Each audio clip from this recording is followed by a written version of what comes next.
Bem, olá, meu nome é Edgar e, na verdade, eu estou fazendo esse vídeo aqui, esse tutorial, baseado em algumas pessoas, alguns amigos, alguns residentes que têm perguntado como gerenciar de maneira básica um protocolo de sepse, tá? E como identificar oportunidades de melhoria diante de um protocolo tão estratégico. Não vou entrar em detalhes aqui do que é sepse, ou detalhes conceituais, ou por que gerenciar um protocolo de sepse.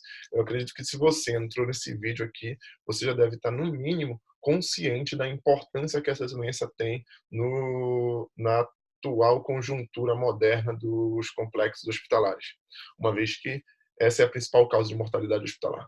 E quando nós analisamos boas práticas relacionadas a ela, nós vemos o quanto ainda temos oportunidades de fazer melhor para esse paciente. E muitos processos, por terem algum grau de desorganização, nós não conseguimos ofertar a melhor prática baseada na melhor evidência disponível nesse momento para tratar essa doença, tá bom? Bem, então, sem mais delongas, eu espero que seja um vídeo bem curto. Vou começar aqui definindo o que é sepse, que é um conceito simples, que é uma resposta inadequada do organismo frente a uma infecção, ou seja, para ter sepse tem que ter infecção. Não existe um quadro de sepse sem uma infecção. Seja ela viral, bacteriana, é necessário que tenha uma infecção. E essa infecção ela leva a uma disfunção orgânica. E essa disfunção orgânica ela pontua em um score chamado score SOFA. Se você quiser maiores detalhes do score SOFA, você pode pesquisar rapidamente aqui na internet e colocar score SOFA e você vai ver que é um score onde eu tenho 6 órgãos que são avaliados e são pontuados. Esses órgãos são respiratório, cardiovascular e neurológico, hepático, hematológico e renal. Então, são 6 órgãos, cada um pontua com o seu grau de disfunção o paciente para que eu possa caracterizar essa infecção levando a uma disfunção orgânica. Chama atenção as críticas que há a esse conceito. No entanto, é o conceito atual que nós temos. Então, baseado nesse conceito, que nós vamos auditar essa boa prática, tá bom? Então, a auditoria, que é o foco dessa aula, ela se baseia basicamente em identificar essa boa prática relacionada ao tratamento dessa síndrome. Ou seja, a minha equipe assistencial, ela prestou a melhor assistência a esse paciente, e a melhor assistência é identificação da síndrome e tratamento oportuno. Então, apesar de simples, é uma auditoria trabalhosa. E por que eu digo trabalhosa? Porque tem várias pegadinhas dentro dela e dentro dessa auditoria que nos remetem a oportunidades que nós podemos fazer melhora em algum processo. Então, quais são as boas práticas mínimas que devem ser auditadas em um protocolo? Primeiro, tempo de disfunção orgânica desse paciente. Bem, como é que você vai mensurar, então, o tempo de disfunção orgânica? Como é que eu vou identificar essa primeira deterioração clínica? Vou dar alguns exemplos aqui, e aí você pode avaliar de maneira mais adequada como colocar isso na prática. Primeiro exemplo, digamos que eu tenho um paciente que admite do pronto-socorro. Esse paciente admitido do pronto-socorro, geralmente ele passa ali pelo acolhimento com classificação de risco e vai para o médico. Entendam que, geralmente, a maioria dos pronto-socorros, antes desse paciente passar pelo acolhimento, ele passa por um tempo totem ou um cadastro de ficha onde é colocado um horário. Nesse momento que eu coloco esse horário, eu posso dizer que esse é o tempo 1 do paciente. Isso no pronto-socorro, tempo 1.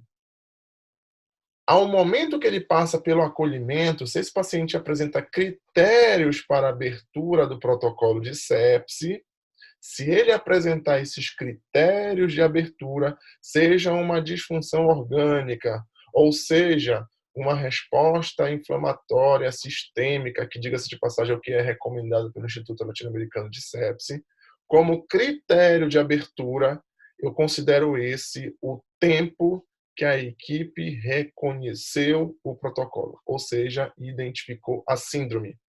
Então, esse é o tempo 2. Tempo 1, totem. Tempo 2, identificação da síndrome. E agora você pode estar confuso. Não, mas espera aí. Se você for olhar aqui nesse meu resumo que eu coloquei que... Não, Edgar, você estava falando que o tempo totem eu entendi, é o tempo que o paciente chegou. E o tempo que eu reconheci lá, ou seja, que o médico, o enfermeiro, no caso, fez o acolhimento com classificação de risco, ele identificou a síndrome, isso aqui já é o tópico 2. Onde é que entra a disfunção orgânica? Teoricamente, se esse enfermeiro abrir o protocolo desse paciente, esse paciente vai com o médico confirmou essa suspeita clínica, ele vai então solicitar alguns exames para investigar a disfunção orgânica e, claro, começar o antibiótico no mesmo momento. Se ele fez isso e esse exame, por exemplo, apresenta uma creatinina maior que 2 em um paciente sem disfunção renal, esse paciente apresenta uma bilirrubina alterada, é um paciente sem história de doença hepática.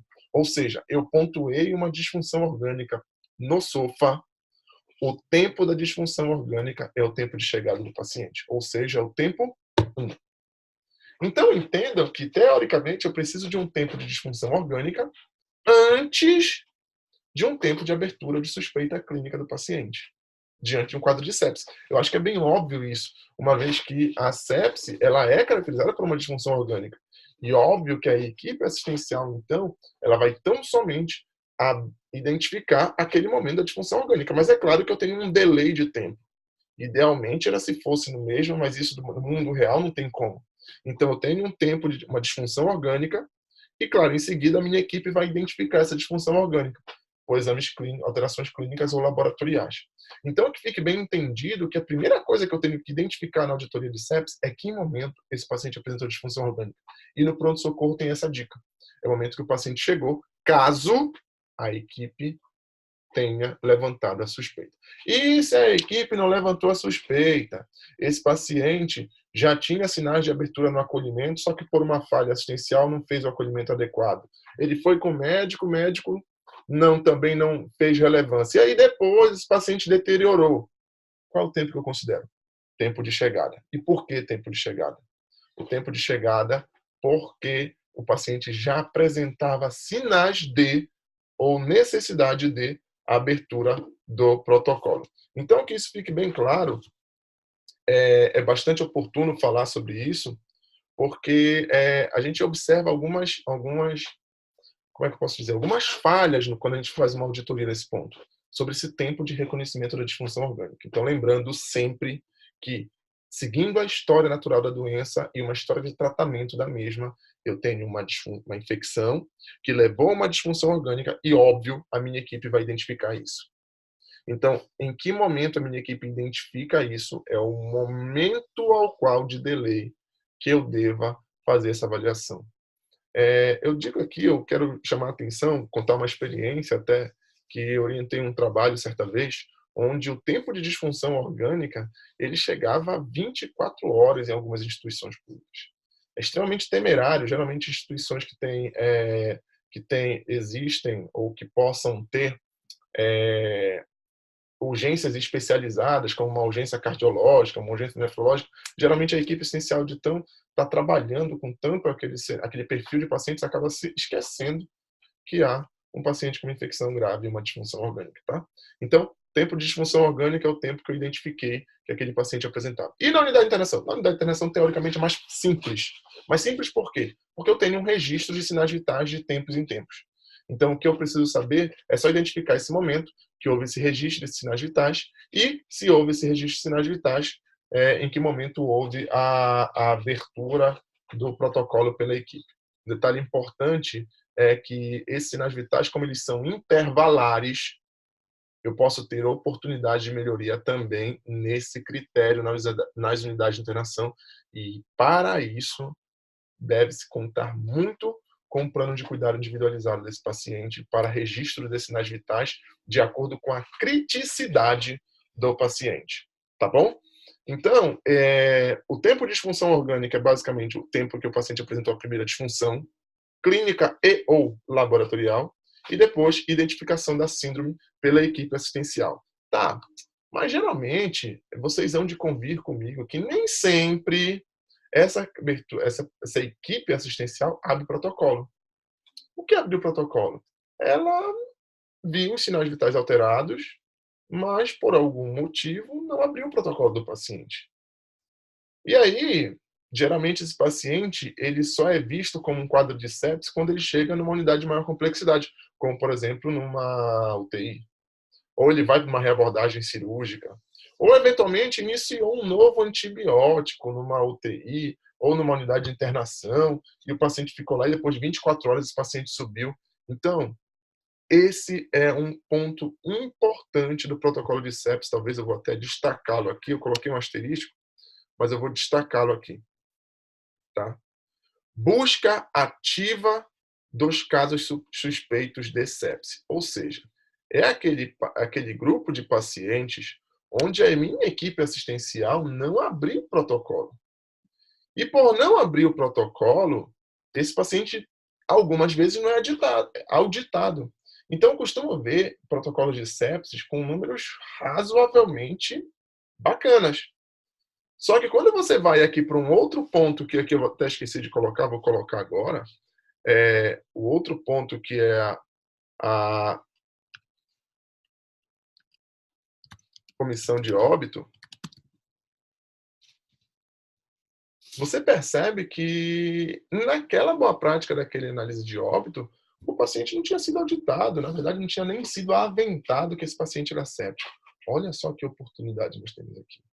Então, início de novo antibiótico, contrafluxo para unidade de maior complexidade, reabordagens cirúrgicas, comissões de óbito, são situações a qual o auditor do protocolo de sepse deve levantar a suspeita de ser um caso de sepse. Então, muito cuidado com isso, muito cuidado neste ponto, porque são 4 momentos onde a equipe assistencial pode não ter identificado, ou por não ter uma sensibilização adequada, ou por não ter uma ferramenta adequada para abertura, ou por eventualmente ter pessoas novas na unidade e não ter não ter identificado esse paciente que está com quadro de sepse já com uma disfunção orgânica. Então, eu chamo muita atenção para esse ponto. Diante de um paciente que está com uma suspeita, diante de um paciente que inicia um novo antibiótico, um contrafluxo para uma unidade de maior complexidade, uma reabordagem cirúrgica ou uma comissão de óbito, sempre pense e lembre-se de casos de sepse e veja se esses pacientes foram auditados. Porque caso não tenham sido, aqui nós temos uma oportunidade de auditá-lo e ver se foram seguidas as boas práticas e geralmente nós vamos ver que não foram seguidas. E claro, a equipe precisa ser notificada com relação a isso. Tá bom? Bem, depois, esse ponto aqui, observa que os tópicos 1 e 2, basicamente, são momentos de tempo de disfunção e abertura do protocolo. São atribuições, na maioria dos hospitais, exclusivas do enfermeiro. Porque é o enfermeiro que está cuidando desse paciente, ele que está avaliando esses sinais vitais, ele que está vendo se as boas práticas foram seguidas ou não desse paciente, tá? Então, diante disso, diante dessa análise, é muito importante nós observarmos esses pontos. Tudo bem? Bem, mas agora nós vamos para uma parte assistencial terapêutica, digamos assim, onde eu vou ver se o tratamento foi feito de maneira adequada.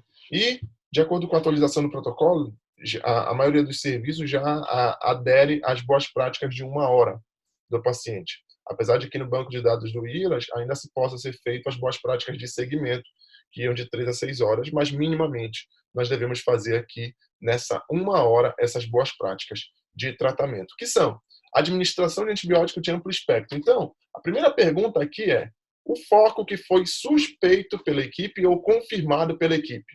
O meu antimicrobiano, ele é um antimicrobiano de amplo espectro para esse foco? Essa pergunta, para ser respondida, precisa ser considerada o foco e precisa ser considerada o perfil epidemiológico dessa equipe, ou melhor, dessa unidade. Então, para essa pergunta, para responder de maneira certa essa pergunta, sim, foi administrado antimicrobiano de amplo espectro em até 1 hora. Deixa eu destacar aqui. 1 hora. 1 hora do quê? 1 hora da identificação da síndrome. Não é da disfunção orgânica, é da identificação da síndrome. Então, foi administrado esse antimicrobiano de amplo espectro, de acordo com o foco e com o perfil epidemiológico dessa instituição, em até 1 hora. Por que eu estou insistindo nessa palavra perfil epidemiológico? Por um motivo simples. Geralmente, nós temos germes de maior resistência. Vou dar um exemplo bem claro. Digamos que você está no seu pronto-socorro, e no seu pronto-socorro foi identificado, num trabalho epidemiológico grandioso que a sua Comissão de Controle de Infecção Hospitalar fez, que a maioria das ITUs em mulheres demenciadas como uma demência, um ECOG 3 ou 4, que fazem quadro de sepse ou que abrem protocolo de sepse, são por E. coli SBL positivo. Aí você está lá no seu guia, você está lá, você quer fazer ceftriaxone. Nesse caso, o antimicrobiano foi de amplo espectro? Por óbvio que não. Então, por isso que a administração de antimicrobiano de amplo espectro ela deve seguir guia empírico da instituição e esse guia empírico deve ser baseado em perfil epidemiológico e microbiológico da instituição. Então, se eu tiver isso casado, eu tenho como responder de maneira certa essa pergunta. Então, observe. Para eu responder essa pergunta, eu preciso, número 1, ter um guia empírico da minha instituição, uma vez que eu não tenho culturas nesse momento. E número 2, eu preciso ter um guia empírico baseado em microbiologia de infecções locais. Isso é perfeitamente possível e factível de ser feito. Os hospitais hoje possuem culturas que são solicitadas. Agora, é um trabalho, geralmente, da Comissão de Controle de Infecção, realizar isso, essa análise epidemiológica dessa população, para que eu possa avaliar e utilizar de maneira racional esse antimicrobiano, tá bom? Então, essa pergunta assertiva, repito, ela deve ser feita se foi utilizado o antimicrobiano de acordo com o guia, e número 2, se o antimicrobiano ele foi baseado, se o antibiótico, desculpe, se o antibiótico foi baseado em microbiota local, tá? Então, essa é a primeira pergunta. A segunda pergunta é, eu preciso coletar hemoculturas antes da administração do antibiótico, ou seja, antes de 1 hora, virtualmente nesse intervalo de 1 hora, desde que não atrase a administração do mesmo. Então é muito importante que a coleta de hemocultura ela seja rápida, breve, de pelo menos 2 sítios diferentes desse paciente, uma vez que ela vai me auxiliar tanto na formação da minha microbiota, identificação da minha microbiota local, quanto, situação número 2, no descalonamento ou, eventualmente, o que é muito triste, um possível escalonamento antimicrobiano. Por que eu digo muito triste? Porque, teoricamente, você perdeu 48 horas aí de um paciente que não está com uma cobertura antimicrobiana adequada ou com uma cobertura antimicrobiana parcial. Então, fica esse ponto aí, tá bom? Número 3, coleta de lactato. Eu preciso coletar o lactato nesse momento, por quê? Porque ele vai me direcionar tratamento. E o que é direcionar tratamento? É o paciente que, se tiver um lactato 2 vezes o valor de referência, eu vou ter que fazer uma intervenção. Muito possivelmente, esse paciente está numa respiração anaeróbia. Então, se ele está numa respiração anaeróbia, eu preciso fazer uma intervenção na oferta de oxigênio para esse paciente, na DO2. E a forma mais comum de fazer isso é aumentar a pré-carga, e a forma mais comum de aumentar a pré-carga é com hidratação. Então, diante disso, a coleta de lactato ela muda a conduta dentro da instituição. E se eu tenho um paciente com lactato 2 vezes o valor de referência, o item 4, que é a hidratação venosa, passa a ser obrigatório, onde o paciente deve receber pelo menos 30 ml por quilo de fluidos nessa primeira hora, se o paciente estiver com lactato alterado ou se o paciente estiver hipotenso. Então, essas são as 4 boas práticas que devem ser avaliadas na auditoria, minimamente do protocolo de sepsis. Eu destaco aqui mais uma vez as duas. 2 pontos importantes. Busca ativa de casos suspeitos de sepse, como fazê-lo, e boas práticas de tratamento, como auditá-lo. É importante que cada um desses pontos das boas práticas também eu coloque data e hora em que foram realizados, para que assim eu possa ver se foi ou não assertivo. Tá bom? Bem, espero ter ajudado, contribuído com vocês aí. Fiquem com Deus. Um grande abraço.